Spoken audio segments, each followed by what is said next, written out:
പ്രതിപക്ഷ നേതാവ് രാഹുൽ ഗാന്ധിയുടെ വോട്ട് കൊള്ള ആരോപണങ്ങളിൽ തെരഞ്ഞെടുപ്പ് കമ്മീഷന്റെ വാർത്താ സമ്മേളനം ഉടൻ. അതേസമയം രാഹുൽ ഗാന്ധി ഉയർത്തിയ വോട്ട് കൊള്ള ആരോപണം പൂർണ്ണമായും തള്ളാതെ തെരഞ്ഞെടുപ്പ് കമ്മീഷൻ ഇന്നലെ വാർത്താക്കുറിപ്പിറക്കിയിരുന്നു. കരട് വോട്ടർ പട്ടിക തെരഞ്ഞെടുപ്പിന് മുൻപ് രാഷ്ട്രീയ പാർട്ടികൾക്ക് നൽകിയെന്നും തെറ്റുകൾ വോട്ടെടുപ്പിന് മുൻപ് ചൂണ്ടിക്കാട്ടണമായിരുന്നുവെന്നും കമ്മീഷൻ പറഞ്ഞിരുന്നു.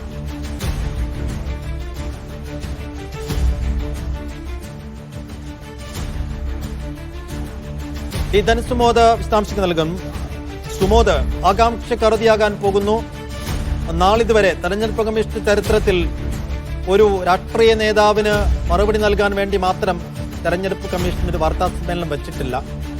ഇപ്പോൾ ഒരു വാർത്താ സമ്മേളനം നടക്കുമ്പോൾ രണ്ട് ചോദ്യങ്ങളുണ്ട്. ഒന്ന്, പ്രധാനപ്പെട്ട ഊന്നൽ ഈ രാഹുൽ ഗാന്ധിയുടെ വിമർശനങ്ങൾക്കുള്ള മറുപടിയാകുമോ, അതോ ബീഹാറിലെ തീവ്ര വോട്ടർ പട്ടിക പരിഷ്കരണത്തിനെതിരെ ഉയർന്ന വിമർശനങ്ങൾക്കുള്ള മറുപടിയാകുമോ?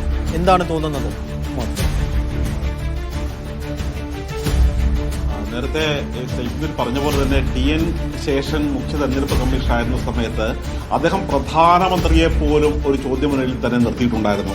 അതേസമയം ഒരു നേതാവിന് പോലും ആ തരത്തിലൊരു മറുപടി പറയാൻ വേണ്ടി ആ തരത്തിലുള്ള സംശയത്തിന്റെ ഒരു മറയിൽ ഇതുവരെ തെരഞ്ഞെടുപ്പ് കമ്മീഷൻ സമീപകാലത്താണ് അങ്ങ് നിന്നു തുടങ്ങുന്നത്. ഇതുവരെ അങ്ങനെ ഒരു തെരഞ്ഞെടുപ്പ് കമ്മീഷൻ നിന്നിട്ടുണ്ടായിരുന്നില്ല. ഇപ്പോൾ ഇതിനകത്ത് കൃത്യമായി ചില മറുപടി പറയാൻ വേണ്ടി തെരഞ്ഞെടുപ്പ് കമ്മീഷന്റെ ഒരു അനിവാര്യതയുണ്ട് ഇവിടെ. കാരണം ഇതിനകം തന്നെ രാഹുൽ ഗാന്ധി ഉന്നയിച്ച പല ചോദ്യങ്ങളുണ്ട്. കാര്യം ചില വോട്ടർമാർ ഒരാളുടെ പേരിൽ തന്നെ പലതരത്തിലുള്ള വോട്ടർമാരുടെ പേര് രേഖപ്പെടുത്തുന്നു.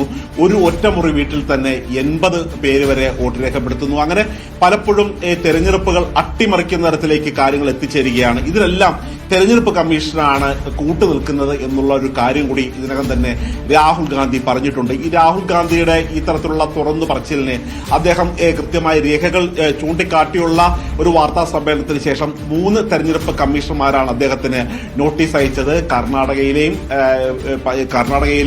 ഹരിയാനയിലെയും മഹാരാഷ്ട്രയിലെയും തെരഞ്ഞെടുപ്പ് കമ്മീഷനാണ് നോട്ടീസ് അയച്ചത്. മാത്രമല്ല അദ്ദേഹത്തോട് സത്യവാങ്മൂലം സമർപ്പിക്കാൻ അദ്ദേഹം ആവശ്യപ്പെട്ടിരുന്നത്. പക്ഷേ ആ തരത്തിലുള്ള സത്യവാങ്മൂലവുമായി താൻ സമർപ്പിച്ച് വീണ്ടും തെരഞ്ഞെടുപ്പ് കമ്മീഷന്റെ മുന്നിലേക്ക് പോകേണ്ട എന്ന് തന്നെയാണ് രാഹുൽ ഗാന്ധിയുടെ തീരുമാനം. കാര്യം ജനങ്ങളോട് പറയാനുള്ളതെല്ലാം വാർത്താ സമ്മേളനത്തോട് പറഞ്ഞു കഴിഞ്ഞു. ഇനി തിരുത്തേണ്ടത് തെരഞ്ഞെടുപ്പ് കമ്മീഷനാണ് എന്നുള്ളൊരു കാര്യം കൂടിയാണ് പറഞ്ഞത്. മറ്റൊരു കാര്യം, ഈ തെരഞ്ഞെടുപ്പ് കമ്മീഷൻ നടത്തുന്ന ഈ SIR-മായി ബന്ധപ്പെട്ട നിരവധി ഹർജികൾ സുപ്രീം കോടതിയുടെ പരിഗണനയ്ക്കുണ്ടായിരുന്നു. ഈ സമയത്തൊന്നും സാധാരണ സുപ്രീം കോടതി കേസ് പരിഗണിക്കുമ്പോൾ എപ്പോഴും തെരഞ്ഞെടുപ്പ് കമ്മീഷന്റെ അടുക്കലേക്ക് തന്നെയാണ് ഒരു തീർപ്പ് കൽപ്പിക്കാൻ വേണ്ടി കാര്യങ്ങൾ വിടുന്നത്. പക്ഷേ ഇവിടെ തെരഞ്ഞെടുപ്പ് കമ്മീഷൻ തന്നെ ഇപ്പോൾ ചോദ്യമുനയിൽ നിൽക്കുകയാണ്.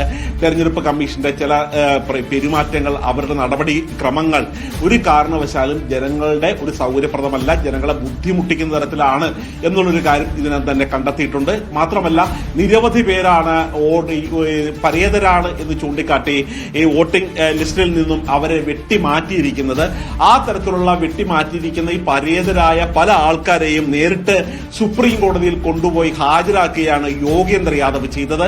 അതുകൊണ്ട് തന്നെ ഈ തെരഞ്ഞെടുപ്പ് കമ്മീഷന്റെ പല നടപടികളിലും കൃത്യമായ ഒരു വീഴ്ച സംഭവിച്ചിട്ടുണ്ടെന്ന് തെരഞ്ഞെടുപ്പ് കമ്മീഷനെ തന്നെ ബോധ്യപ്പെടുത്തിയിട്ടുണ്ട് സുപ്രീം കോടതി. ആ തരത്തിൽ ഈ എല്ലാവിധ ആരോപണങ്ങൾക്കും കൃത്യമായി മറുപടി പറയേണ്ടതുണ്ട്.